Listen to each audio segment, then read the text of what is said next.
Hey guys, what's up? Welcome to week 2 of Summer Challenge 2021. Today we are making plaster casts. Okay guys, so in order to make our animal print casts, we're going to need a couple supplies. If you picked up a grab and go kit from the library, some of these will be included, some of them you will need to get for yourself. So the things that will be included in your kit are 3 tablespoons of plaster, 3 tablespoons of kinetic sand, and then 1 plastic animal figurine. So for these animal prints, there are a couple ways we can go about doing this. Number 1, you can go out into your backyard or into the woods or on a trail or wherever, and you can look around on the ground for animal prints or animal tracks. If you can find tracks, you can actually do this exact method we're going to do today directly into the dirt. You'll just mix the plaster the exact same way, pour it, let it cure, and then pull it out and clean it off. So you can do that. You can also do the method we're doing today, which is using the kinetic sand as a mold. So we'll lay the kinetic sand out, you'll see, and we're going to press into the kinetic sand whatever we want to make a mold of. So in this case, we are going to be taking our figurine and pressing it into the sand. You can also use this to do your pet's paws or talons, or probably not fins, but whatever kind of pet you have, you can take their little beans and stick them into the kinetic sand. It should be 100% safe. And leave a little imprint, and then you can cast that. You can also use this same method to do your own handprints if you wanted to make a keepsake for your parents, grandparents, or somebody that you care about. The possibilities are really pretty endless.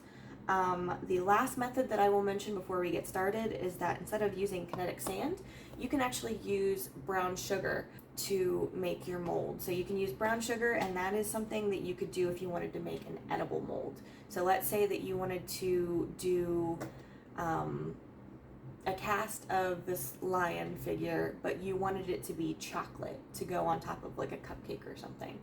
So since obviously we don't want any sand in our cupcake or in our chocolate, you just take some brown sugar. I would recommend using the dark brown sugar because it's going to be not stickier, but it's going to stick to itself more. It's going to be more moldable. That's the word. So same deal, you take your brown sugar, lay it out, press whatever you want to imprint, and then you would just take melted chocolate or candy melts and heat them up and pour it. As long as the chocolate or candy melts aren't scalding hot whenever you pour them in, they're more at like a room temperature, then it shouldn't melt the sugar at all. And then same thing, you'll clean off the brown sugar from the chocolate and you'll be left with a little figure. That being said, if that wasn't too much of an info dump for you, we're gonna go ahead and get started with the kinetic sand plaster figurine method. So let's go. Okay, first things first, I want to get my mold ready. So to do that, I'm taking my kinetic sand, and there's 2 ways you could go about doing this. If the mold you are trying to make is larger than the container that this kinetic sand came in, then you are going to need to transfer it to something else. So there you could use a shallow dish or a shallow bowl in order to make a nice imprint. And that's what we're going to use today because, as you can see, my lion doesn't quite fit in the entire area. He's a little bit too long. So we'll go ahead and pour the kinetic sand. Let's see if we can get a good pour. Nope. Classic. Okay, so there we go. Let's do a little satisfying. Wow. Kinetic sand's pretty fun, you guys. Okay, so I'm gonna press this out. You wanna make sure you're not using a dish that's too big if you're trying to go for any sort of depth. Because if you do that, you're not gonna be able to get a very deep plaster cast.